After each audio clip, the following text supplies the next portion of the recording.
All right. What's your name? DJ Big X, President, CEO of Coalition DJs Atlanta and worldwide. Okay. What is it that you do? What I do is I run an organization of DJs where we market and promote a lot of with music and marketing organization where we market and promote a lot of the mainstream hip hop music and just music from around the world. How long you been doing this? Well, as Coalition DJs, we've been in business for 14 years, but as a whole, I've been in the music business for over 30 years. Really? Yes. What got you started in the business? Where you from? Well, I'm from Atlanta. I'm from Atlanta. I started out in the music business in Atlanta. I started out as a DJ at Sharon Showcase. From there, I worked at um, different radio stations with Darren Fears, and from there, he kind of mentored me in the radio side of it. But then when I got in the production side, I went in the military for about a year and a half, and in that How year, you and go a- to the military for a year and a half?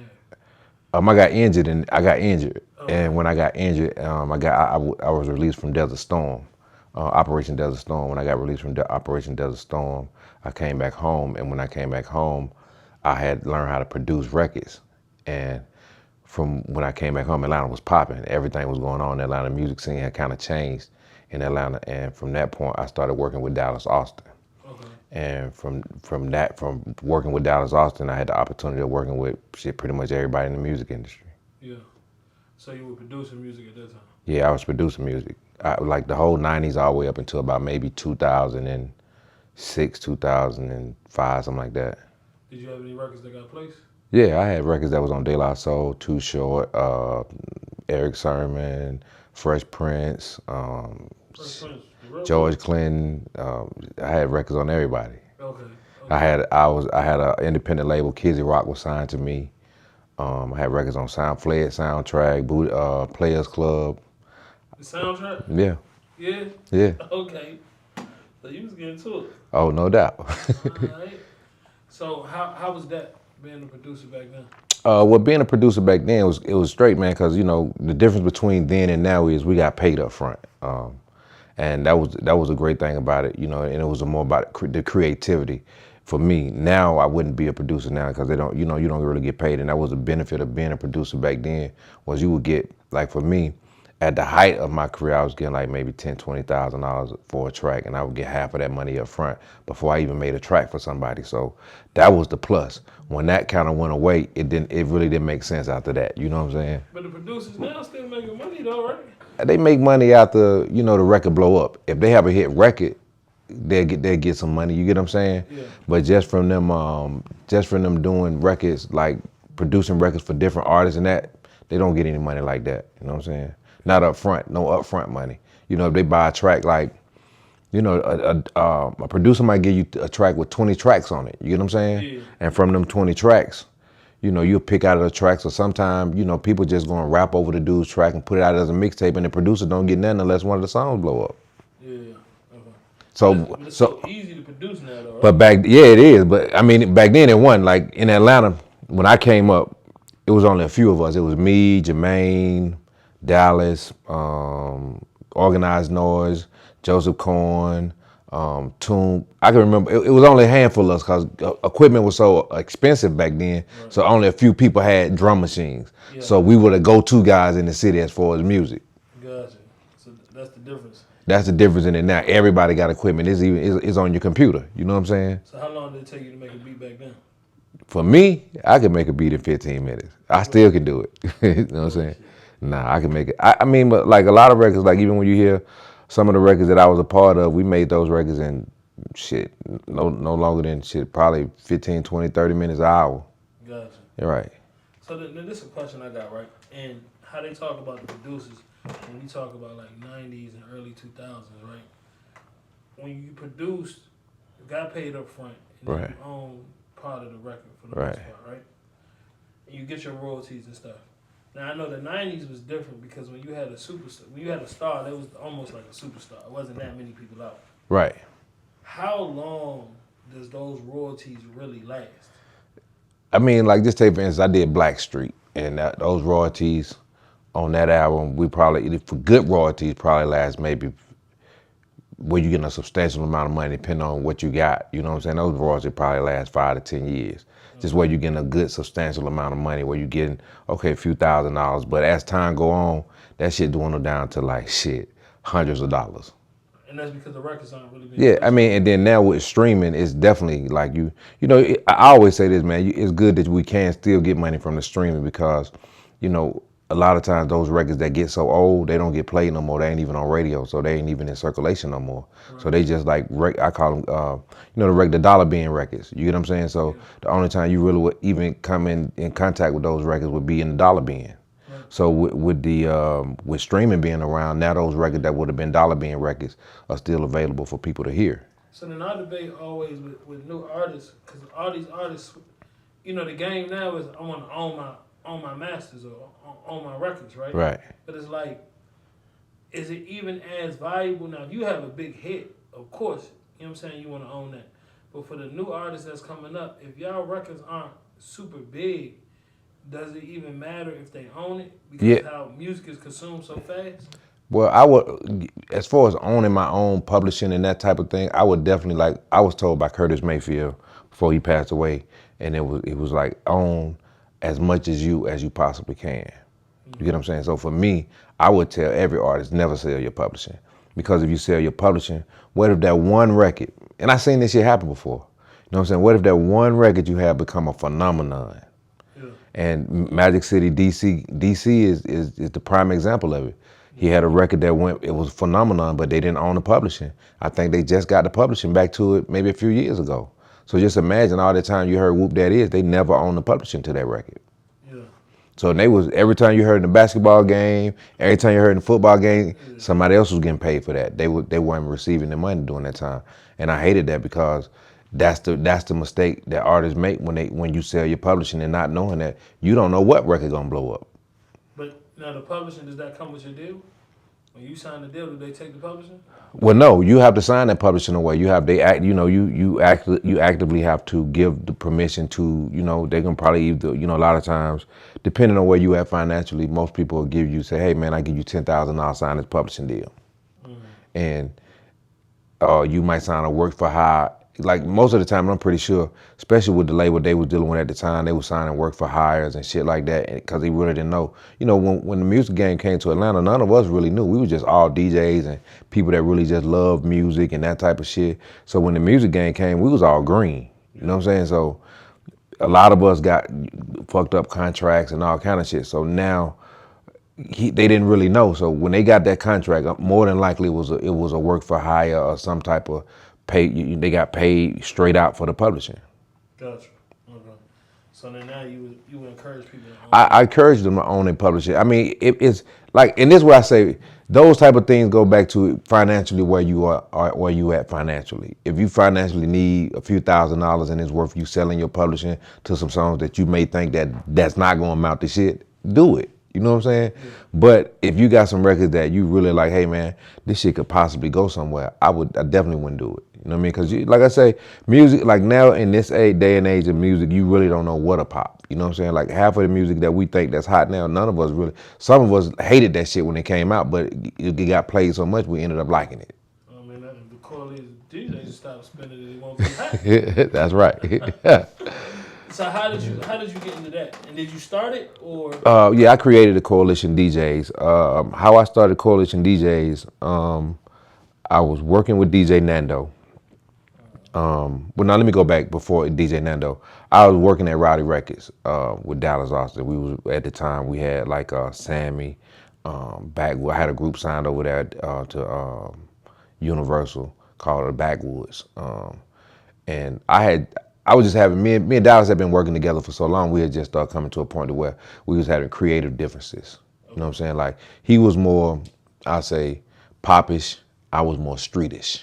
Okay. You know what I'm saying? So it just went mixing. So, but in being over there with Dallas, and I always tell him this, I learned the importance of the DJ to music.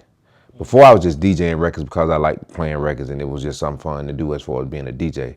But being over there with Dallas and running Rowdy Records, I learned the importance of how DJs really mold and shape a record into being a hit record. from the start to the end of it, the DJ play a major part of the record. So once I seen that, and I seen how, you know, certain DJs would make certain amount of money, certain DJs would just get a T-shirt and some CDs and a good pat on the back.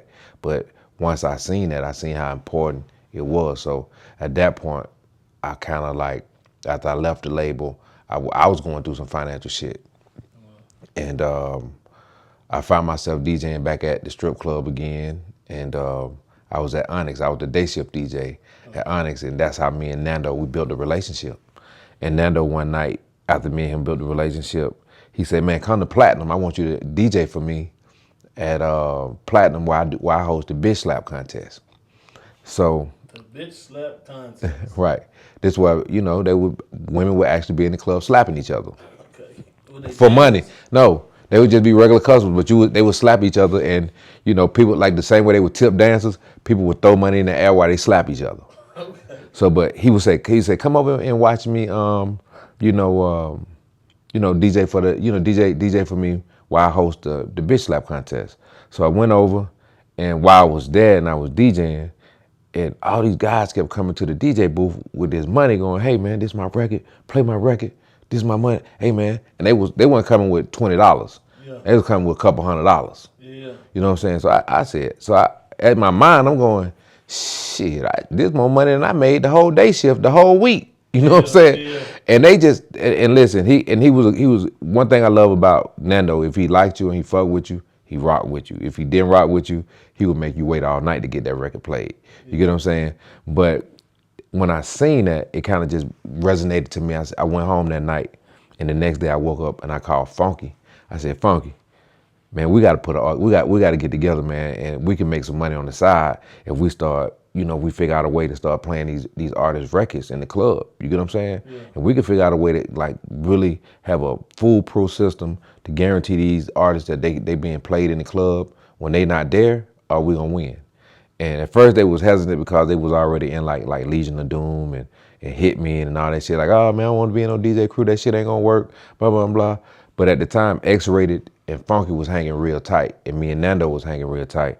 But some kind of way, it was something going on between X-Rated and Nando to where I had to pull them. I had to get all them on the phone, and I had to go, hey man, this shit is bigger than that little petty shit y'all going through. We got an opportunity to really shape and mold something and make it big. X-Rated was at Magic at the time? Nah, I think X-Rated was kind of freelancing. Like, he wasn't at Magic then. I think he was all over the place. I think, Body Tap had kind of fell off, so he was kind of moving around. At that time, me and him was doing Friday nights over at Roosters. Okay. And that was, and you know how long Roosters lasted. Roosters probably lasted like 2 or 3 years. So we was over there, and they didn't really believe in it, bro. Like, they were just like, okay, we'll do it. We'll try it out. And I can't remember, they kept saying, what we gonna charge? And I didn't know what to charge. I was like, shit, we can't charge a couple $100 because shit, Nando getting that every night. You know what I'm saying? So I said, man, we got to get $1,000 a piece. Them niggas said, man, ain't nobody gonna pay us $1,000, nigga, to play no record. I said, man, listen, each one of us can get $1,000 a piece. I didn't believe it either. Shit, just being honest. So we got out there. I started throwing out some fillers. I started throwing it out there to different people.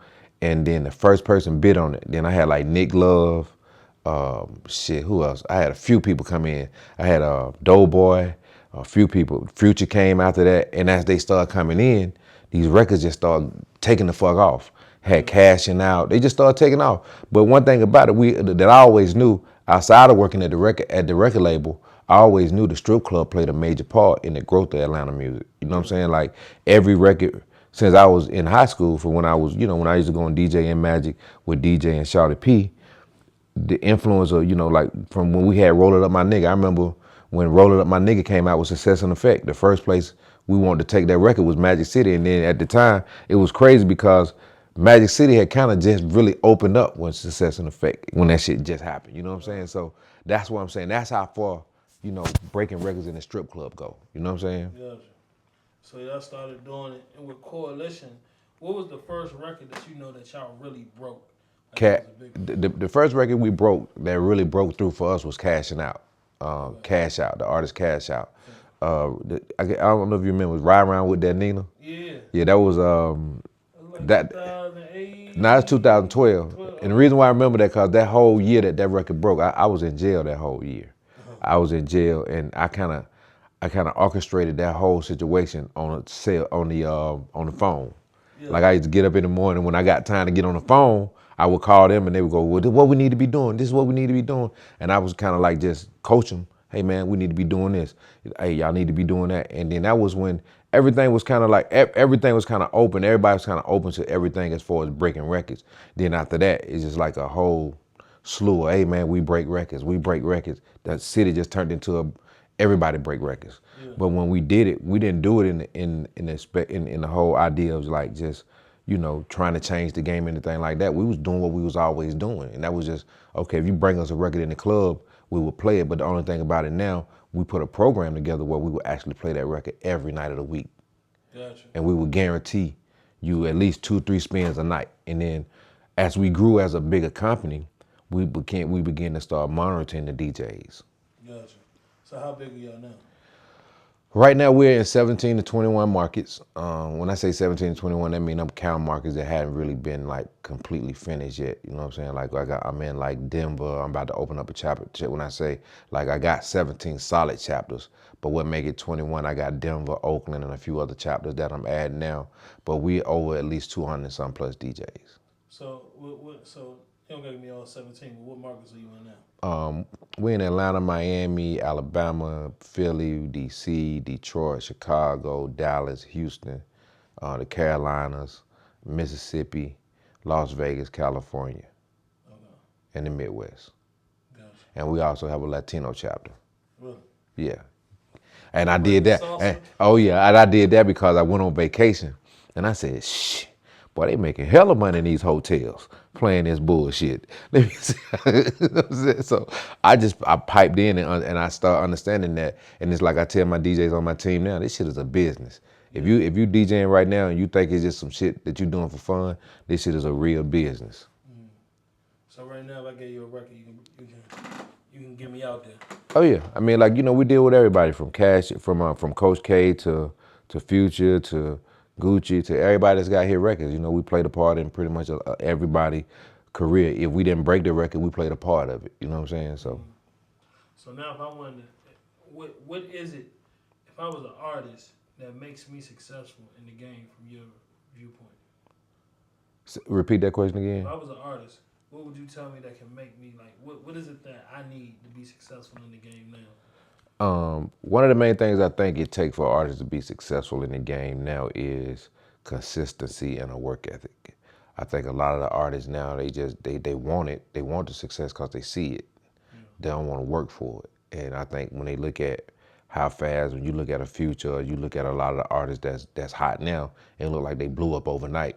But those artists actually put in a lot of work. I remember Future, everybody was like, a Future didn't do that. He just, he hung out and blah, blah, blah. He actually put in a lot of work. And Future, one of the few artists that I say that I really respect because in the beginning, I really loved his work ethic. The nigga would be at the studio all night and make 4 or 5 songs at a time. Even if he didn't finish the song, he would put down the idea. You know what I'm saying? Like, and for the longest, and I hadn't seen him in a while work in the studio, but for the longest, I used to always tell Funky, I don't think there's a rapper in the game that I outwork Future. You know what I'm saying? But for me, I think as far as an artist to be successful in this game now, you really got to have a good work ethic and you have to be consistent. Gotcha. Change the subject real quick. So, when was the first time you went to Magic?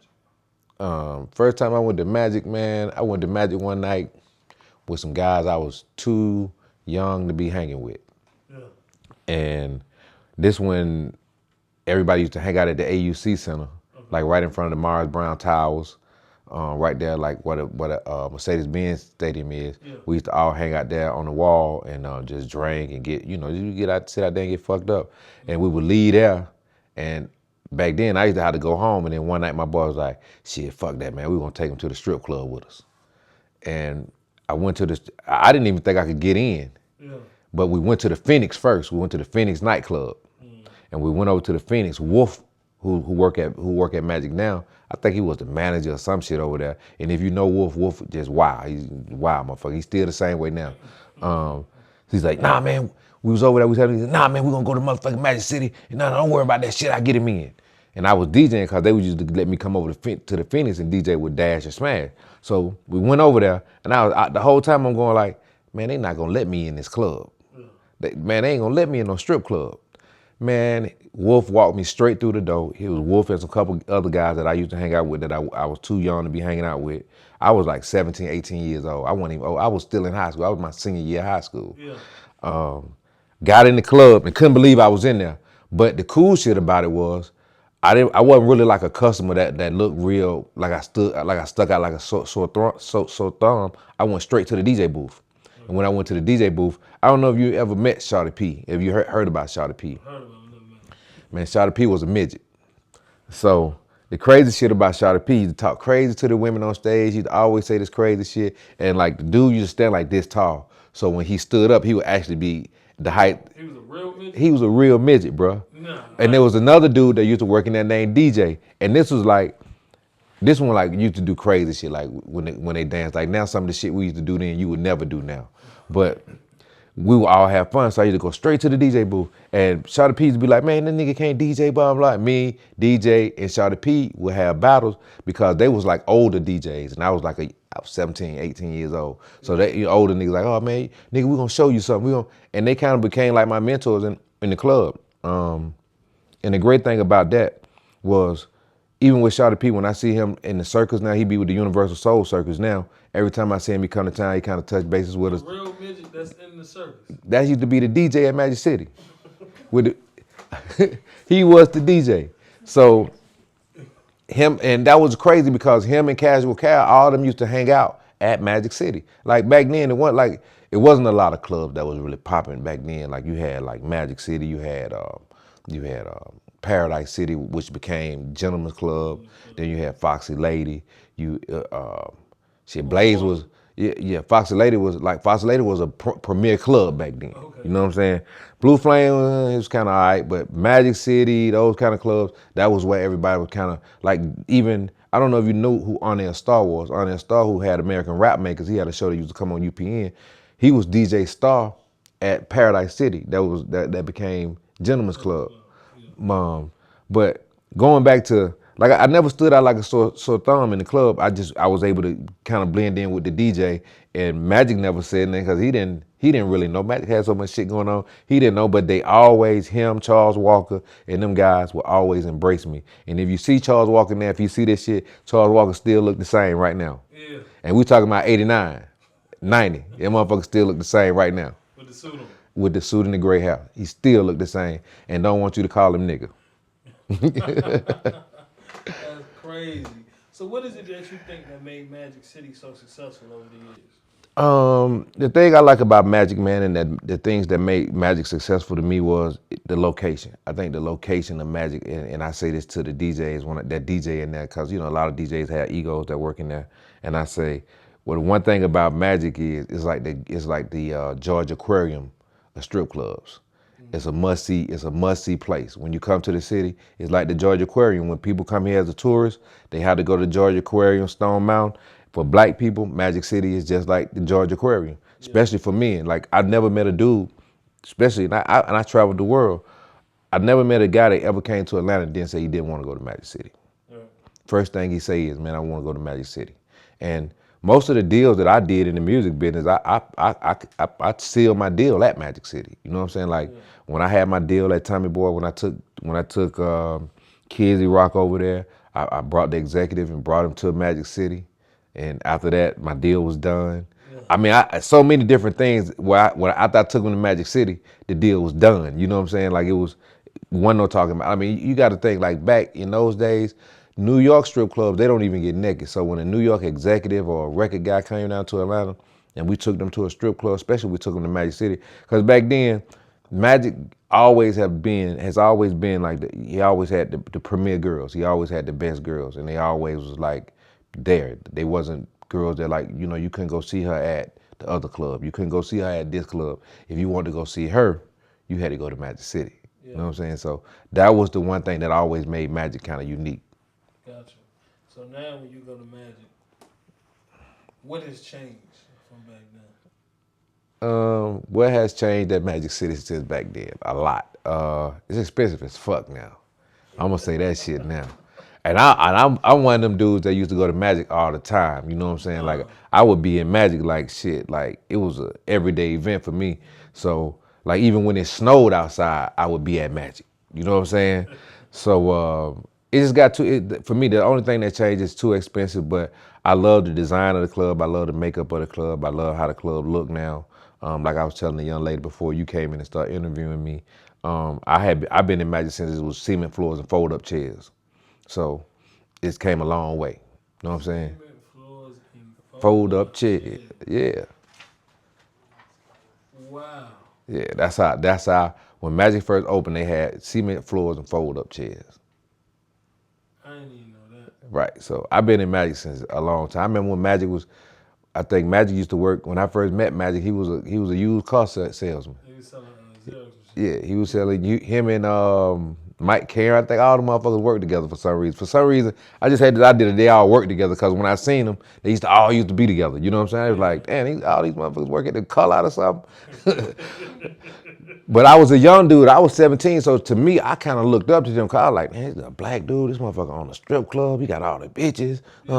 So to me, Magic was like that dude. Like, you know what I'm saying? Like, I wasn't really into like athletes and shit like that. I was into motherfuckers that was really getting money back then. Yeah. Like you either was a dope dealer, or you was the motherfucker that had a business that had money. And Magic was one of them dudes that was like, bro, when he walked in the room, everybody would go, that's Magic. That's Magic. And you go, who the fuck is Magic? What the fuck he do? You know what I'm saying? Then when you find out who he is, you'll go, oh shit.